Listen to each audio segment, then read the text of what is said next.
느헤미야 1장 4절에서부터 5절까지 말씀을 우리 같이 한 목소리로 읽겠습니다. 4절입니다. 함께 읽습니다. 내가 이 말을 듣고 앉아서 울고 수일 동안 슬퍼하며 하늘의 하나님 앞에 금식하며 기도하여 이르되 하늘의 하나님 여호와 크고 두려우신 하나님이여 저를 사랑하고 주의 계명을 지키는 자에게 언약을 지키시며 긍휼을 베푸시는 주여 간구하나이다. 우리 1장 5절 한 번만 더 읽어볼게요. 5절만 읽겠습니다. 시작. 이르되 하늘의 하나님 여호와 크고 두려우신 하나님이여 주를 사랑하고 주의 계명을 지키는 언약을 지키시며 긍휼을 베푸시는 주여 간구하나이다. 아멘. 오늘 말씀 가운데 크신 은혜가 있기를 소망합니다. 우리 가슴에 손을 얹으시고 기도할까요? 하나님의 은혜가 지금 저에게 임하기를 기도합니다. 우리 옆 사람 축복하면서 하나님의 은혜가 지금 여러분에게 임하기를 기도합니다. 아멘. 서로 위해서 격려의 박수 한번 할까요? 자, 우리 기도의 용사분들, 오늘 2024년 마지막으로 우리에게 주시는 말씀은 느헤미야 1장 사실 전체입니다. 느헤미야 1장 전체는요, 느헤미야가 기도했던 내용이 전체가 1장에 담겨 있어요. 그래서 느헤미야가 어떤 기도를 했고, 왜 기도를 했고, 무슨 기도를 했고, 어떻게 기도를 했는지를 여기 다 나와 있거든요. 한번 우리 쭉 훑어보면서 우리가 느헤미야처럼 기도해야 되겠구나라는 생각을 좀 하시게 될 수 있기를 소망합니다. 저는 어디서 태어났냐면 여기서 혹시 대전에서 태어나신 분? 저도 대전에서 안 태어났어요. 그냥 떠본 거예요. 저는 전라북도 이리 익산. 지금은 이리가 없죠. 지금은 이리가 없어요. 저도 거기서 안 태어났어요. 본적이 거기랍니다. 본적이 이리, 옛날 이리. 지금은 익산이죠. 익산시 시기동 411 번지라 본적이라고 해요. 그렇다고 해서 제가 본적이 거기라고 해서 제가 거기에 연관이 있느냐? 전혀 없습니다. 그럼 거기 가볼 기회도 없고 아무것도 없어요. 그럼 제 고향이라고 할 수 있는 곳이 어디냐면 저에게는 전라남도 목포라고 하는 곳이 그나마 저한테는 고향, 가장 유소년기 어렸을 때에 오랜 세월을 살았었던 곳이지요. 초등학교 때부터 중학교, 고등학교 10년 넘게 여기서 생활을 했으니까. 그러면 그 다음 19살 고등학교를 졸업함과 동시에 이제 고향을 등지고 서울 경기권에서 거의 오래도록 생활을 했습니다. 그러면 제가 오래도록 생활을 했으니까 심지어는 입맛도 변하더라고요. 어려서 어머니께서 해주시는 김치라든가 그런 음식은 늘 맛있었어요. 근데 고향을 등지고 오랜 세월 이제 타향살이라고 하죠. 타향살이 해가지고 다시 고향으로 돌아가서 어머니께서 해주신 음식을 먹으면은 이게 웬걸 어떨 것 같아요? 김치가 짜요, 매워요, 변하게 되더라고요. 그럼 이제 고향이라는 의미가 저한테 어떤 의미가 있을까라고 생각을 좀 말씀을 준비하면서 해봤는데 목포라는 곳이 어떤 곳이냐라고 생각을 해보는데 딱 하나더라고요. 그냥 어머니 아버지가 계시는 곳, 그 이상도 그 이하도 아닌 것 같다라는 생각이 들 때가 있습니다. 그러면 심지어 보세요. 저 같은 사람도 거기서 오래 생활해가지고 떠나온 사람도 고향이라고 하는 곳에 대한 향수가 많이 없어요. 그러면 느헤미야 입장을 한번 들어가 보자고요. 느헤미야는 거기서 태어난 사람도 아니에요. 그럼 고향에 대한 어떤 향수라든가 어렸을 때에 아이들과 동네에서 놀았다 그런 것들 전혀 없는 사람이기 때문에 고향을 향해서 기도한다라든가 고향의 어떤 번영과 자주 번영, 민족을 위한 기도를 할 수 있는 것이 쉬운 일일까요? 어려운 일일까요? 굉장히 어려운 일이에요. 굉장히 어려운 일입니다. 물론 그건 있습니다. 저는 캐나다에 조카가 있어요. 조카가 이제 세 녀석이 있는데 세 녀석은 이제 이민 2세대가 되겠죠. 대한민국이 어떤 곳인지 잘 몰라요. 전화하거나 물어보면은 저한테도 이제 말할 때 뭐라고 말할 것 같아요? 작은 아빠 이게 아니라 작은 아빠 막 이렇게 말을 한단 말이죠. 이제 몰라요. 대한민국에 대해서. 그럼 그 아이들은 고향에 대한 생각이 전혀 없어요. 그러면 이런 질문을 던져볼 때가 있어요. 야, 너 일본이라는 나라에 대해서 어떻게 생각하냐? 라고. 일본은 그 아이들은 어떻게 생각하냐? 우리는 어때요? 일본 하면 일단 이웃나라이기도 하겠지만 여기서 뭔가 알 수 없는 이게 치밀어 오르잖아요. 근데 그런 것들이 아이들은 한국이라는 나라를 점령했구나 정도로만 알고 있지 그 이상의 감정이 없단 말이에요. 그러니까 떠나 있는 아이들은 느낌이 없는 거예요. 이런 고향에 대해서, 향수에 대해서. 느헤미야도 마찬가지예요. 마찬가지. 그럼에도 불구하고 1장 전체를 할애하면서 느헤미야는 이렇게 기도를 하나님께 올렸는데 어떤 기도를 올렸는지 우리가 잘 봐야 합니다. 느헤미야는 자 3절 말씀 한번 볼게요. 어떤 사람이 느헤미야를 만났어요? 자, 느헤미야 3절 말씀 우리 같이 한번 읽어볼 때 느헤미야 1장 3절 같이 한번 읽어볼게요. 시작. 그들이 내게 이르되 사로잡힘을 면하고 남아있는 자들이 그 지방 거기에서 큰 환난을 당하고 능욕을 받으며 예루살렘 성은 허물어지고 성문들은 불탔다 하는지라. 자, 이런 소식을 느헤미야가 들었어요. 여러분들이 이런 소식을 들었다고, 느헤미야 입장에서 이런 말을 들었다고 생각을 해보세요. 그러면 가슴이 아프다, 내 나라, 내 땅, 내가 가서 살려야 되겠다, 이런 마음이 들까요? 쉽게 들기 어려워요. 이런 마음 쉽게 들기 어렵습니다. 그냥 넘어갈 수 있는 건데, 이 이야기를 듣고 나서 느헤미야가 어떤 반응을 받는지가 중요해요. 4절 말씀 보세요. 느헤미야가 이 이야기를 듣고 어떻게 했는지 4절 말씀 보겠습니다. 시작. 내가 이 말을 듣고 앉아서 울고 수일 동안 슬퍼하며 하늘의 하나님 앞에 금식하며 기도하며. 자, 이 이야기를 듣고 나서부터 느헤미야는 어떤 마음을 갖냐면 기도하기 시작해요. 그냥 기도하는 것도 아니에요. 울고 수일 동안 슬퍼하면서 기도합니다. 왜?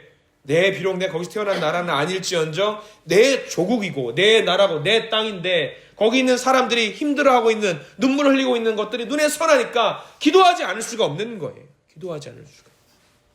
그 긴 기도를 쭉 하는데 그 요약한 것이 6절 말씀입니다.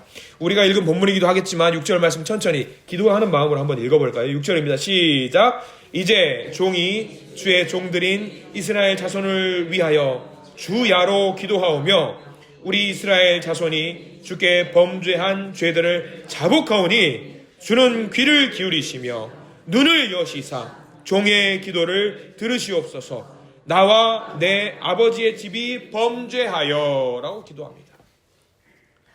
자, 느헤미야가 어떤 기도를 했어요? 하나님, 우리가 주님 앞에 범죄했습니다. 우리의 죄를 용서해 주시고 이 나라와 이 땅을 살려주시고 주님의 백성을 지켜주시옵소서라고 기도하고 있습니다. 느헤미야는 그냥 혼자 잘 먹고 잘 살 수 있었어요. 이민 2세대로서 성공한 사람으로 그건 축이 된 사람이기 때문입니다. 얼마나 아름다운 기도인지 몰라요. 근데 우리가 이 기도의 타이밍을 잘 봐야 되는데, 우리가 6절 1장 말씀 쭉 읊어나가면서 우리가 느헤미야의 직업이 뭔지 알고 있으실 거예요. 느헤미야가 뭐 하는 사람이었죠, 여러분들? 우리는 뭐라고 알고 있냐면 페르시아 왕의 술관원으로 알고 있습니다. 술관원이라고 알고 있을 겁니다. 술관원이 뭐 하는 사람이냐면 옛날 우리 조선시대로 말하면은 기미상궁, 그러니까 왕이 먹는 음식을 미리 먼저 먹으면서 독이 있는지 판가름. 그러면 어떤 사람을 술관원으로 세울까요? 굉장히 믿을만한 사람, 최고로 믿을만한 사람을 세우는 거죠. 그리고 술관원은 단순하게 우리나라의 기미상궁 역할을 하는 게 아니라 왕의 지근거리에서 뭘 했냐면 이 나라를 잘 정치해 나갈 수 있도록 비서실장의 역할을 했어요. 조언을 하고 이렇게 대단한 역할을 갖고 있는 사람인데, 중요한 것은 1장 초반부터 이 느헤미야가 초반부터 술관원의 이 직분을 갖고 있었냐? 아니라는 거예요. 처음부터 내가 강력한 힘을 가지고 있었다라고 한다면 내가 왕에게 이야기해서 하나님, 내가 이 나라를 살리겠습니다라고 결단할 수 있을 거예요. 근데 지금 이 기도하는 시점은 술관원이 아니에요. 뭐 하는 사람인지 안 나와 있어요. 이 사람이 고위공직자 술관원이 된 게 언제부터 되어 있냐면 11절 1장 제일 끝에 나와요. 기도 다 끝나고. 자, 11절 말씀 한번 읽어볼까요? 11절 시작. 주여 구하오니 귀를 기울이사 종의 기도와 주의 이름을 경외하기를 기뻐하는 종들의 기도를 들으시고 오늘 종이 형통하여 이 사람 앞에서 은혜를 입게 하옵소서 하였나니 그때에 내가 왕의 술관원이 되었느니라. 거기 밑줄 그으십시오. 술관원이 언제 되었는지 중요해요. 처음부터 술관원이 아니었던 거예요. 하나님께 열심히 기도했어요. 하나님, 저 이렇게 하고 싶어요. 이 나라를 살리고 싶어요. 하나님, 나라를 구원으로 이끌고 싶어요. 하나님 도와주세요 하니까 뭐 했는 거예요? 어떻게 된 거예요? 하나님이 그 기도를 들으시고 이 느헤미야에게 큰 권세와 능력을 부어주셨다는 것이 1장의 고백입니다. 우리가 뭐 정치로 나가거나 우리가 뭐 술관원이 돼서 비서실장 그런 건 아니어도 됩니다. 우리는 이런 일을 하는 사람도 있을 겁니다. 그러나 우리에게 이 말씀을 주시는 이유, 우리가 해야 될 일이 무엇인지, 우리가 기도도 하지 않고 있으면, 기도 안 하면은요, 안 주셔요. 아무것도 안 주셔요. 이 나라를 위해서 우리 위정자를 위해서 기도하고 나라를 위해서 기도하고 여러 가지 방법으로 우리가 기도를 해야 되는데 기도하지 않는다라고 한다면요, 하나님은 아무것도 부어주지 않는 분이세요. 그런데 기도를 할 때에 우리가 하나님께 간구하고 기도하고 눈물로 자복하면서 하나님 도와주세요 할 때에 하나님은 그 기도를 들으시고 이렇게 응답하신다라는 사실입니다. 우리가 지금 느헤미야는 어떤 기도를 했냐면 예루살렘을 회복하는 기도를 했어요. 하나님의 나라를 살리는 기도를 했단 말이죠. 눈물로 기도했어요. 자, 우리가 나라를 위해서 기도해야 될 때입니다. 예전 같았으면은 동요하지 마세요. 보일러 소리 같아요. 동요하지 마세요. 보일러 소리입니다. 뭐 터지지 않습니다. 자, 우리가 예전에 생각을 한번 해보세요. 12월, 1월 넘어갈 때의 기분이 어땠어요? 약간 들떠있기도 하고 기대감과 함께 행복한 마음으로 막 사람들 만나고 식사도 하고 교제도 했잖아요. 근데 요즘 보면은 우리가 그것을 마음 놓고 못해요. 시국이 시국인지라 뭔가 어딜 가도 안타까운 마음, 가슴 아픈 마음, 그런 것들이 계속 연달아 터지니까 어제 뉴스인가를 보니까 뭐 어떤 평론가 분께서 하는 말씀이 어디 가서 마음대로 웃지를 못하겠다라는 거예요. 너무 안타까운 거예요. 그러니까 우리는 분명히 얼마 전까지, 몇 해 전까지만 해도 좀 편하게 웃기도 하고 새해 복 많이 받으세요 이야기도 했단 말이죠. 근데 그거를 마음 놓게 새해 복 많이 받으라는 말 하는 것 자체가, 예수의 복 받으라고 하는 말 자체가, 축복합니다라는 말 자체가 이게 너무 내 마음속에 막 안 나와요. 왜? 내 마음속에 이미 탁탁하게 뭔가 막혀 있으니까. 이럴 때일수록 우리가 느헤미야를 생각하면서 더 열심히 기도해야 될 줄 믿습니다. 주님, 우리 나라를 도와주세요. 저기 비행기 사고로 인해서 큰 고통 가운데 있는 사람도 하나님께서 위로해 주지 않으시면 안 됩니다. 뭐 대통령 탄핵, 아까 방금 뉴스 보니까 구속영장이 발부가 되었어요. 근데 우리가 그런 기사들을 보면서 그분들이 하실 행정적인 일들은 그분들에게 맡기고 우리는 뭘 해야 되냐면 나라가 하나님의 그림에 맞춰서 잘 흘러갈 수 있도록, 모든 하나님의 자녀들이 잘 살 수 있도록 도와주세요. 우리는 그 기도는 해야 됩니다. 우리는 그 기도해야 돼요. 그래야 되잖아요. 우리가 다시 웃으면서 오늘 또 송구영신 예배가 있을 텐데 송구영신 예배 드리면서 새로운 마음과 기대감을 가지고 하나님 2025년은 열심히 해볼게요 라는 기대감을 가지고 기도를 해야 되는데, 하나님 2025년도에도 이렇게 또 불행한 일이 계속 이어지면 어떡합니까? 그런 마음으로 기도하면 우리가 얼마나 가슴 아픈 일이에요. 그러니까 우리 기도 용사 화요모임 기도의 어떤 하나님이 세우신 하나님의 용사들 더욱더 열심히 이 시간에 느헤미야가 했던 기도를 붙잡으면서 오늘 우리 4절 말씀, 울고 수일 동안 슬퍼하며 금식하며 하나님 앞에서 기도했다라는 말씀, 이거 잘 기억하시면서 우리가 나라를 위해서 기도하시고 교회를 위해서도 기도하시고 옆에 있는 믿음의 동역자들의 어떤 평탄한 그 길을 위해서도 기도하시고 경제적인 번영까지는 우리가 기도하지 못할지언정 우리가 쓰고 남아서 또 다른 사람들에게 도울 수 있을 만큼의 경제적인 형편도 허락하시고 건강도 허락하여 주시옵소서라고 기도할 수 있는 우리가 되었으면 좋겠습니다. 거기다 조금 더 나가면 플러스 알파 MSG, 하나님 저도 좀 어떻게 좀 안 될까요? 이런 기도 해야 됩니다. 나를 위한 기도 반드시 해야 돼요. 내가 평안하지 않으면 다른 사람을 위해 기도할 수 있는 그 마음의 여유가 안 생겨요. 나도 잘 돼야 돼요. 그러니까 그거 다 기도하시고 나셔서 끝자락에 살짝 한 10% 정도 하나님 나도 좀 도와주십시오 라는 기도 반드시 넣으시기 바랍니다. 그렇게 해서 아름다운 기도로 만들어서 이걸 잘 반죽해서 하나님께 올려드리면 하나님 그걸 보시고, 그래 내가 너의 기도를 너에게, 너의 교회에, 너의 나라에 가장 맞는 방법으로 내가 풀어가 줄게. 그 음성 들으시는 복된 기도의 시간 되기를 간절히 소망합니다. 기도하겠습니다. 주님 감사합니다. 주님, 우리가 기도하게 해주십시오. 느헤미야의 기도를 들으셨던 주님, 우리의 기도도 들어주시옵소서. 그래서 이 나라를 살려주시고 이 나라를 지켜주시고 우리 교회도 지켜주시고 주님만이 우리의 생명 되시오니 주님 의지에서 나가오니 우리를 지키시고 도우시고 인도해 주시옵소서. 한 해 열심히 기도했던 우리 화요 모임의 기도의 용사들 주님께서 칭찬해 주시옵소서.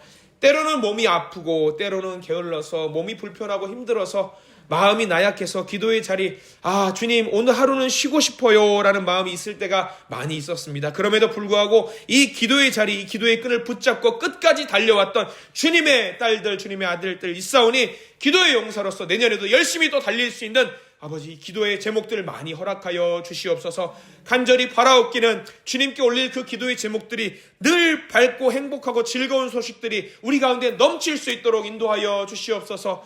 주님 보세요, 이렇게 기쁜 일이 있었습니다. 주님 보세요, 이렇게 행복한 일이 있었습니다 라고 기도 올릴 수 있는 우리 2025년이 되게 하여 주시고, 때로는 우리가 넘어질 때가 있을지언정 그 넘어질 때 주님 손 붙잡아 주시고, 우리 옆에 있는 기도의 동역자들이 뒤에서 밀어주시고, 아름다운 기도의 향연이 하늘나라에 올릴 수 있도록, 기도의 향기가 올라갈 수 있도록 주님 저희들 화요 모임, 기도의 모임을 복 내려 주시옵소서. 인도하시는 우리 박영신 장로님도 인도해 주시고, 모든 기도의 동역자분들 한 분 한 분, 한 사람 한 사람 주님께서 머리에 안수하여 주시고 안아주시어서 내가 너의 기도를 듣고 있다라고 하는 그 음성을 오늘 우리가 들을 수 있도록 주님 도와주시옵소서. 예수 그리스도 이름으로 간절히 기도드립니다.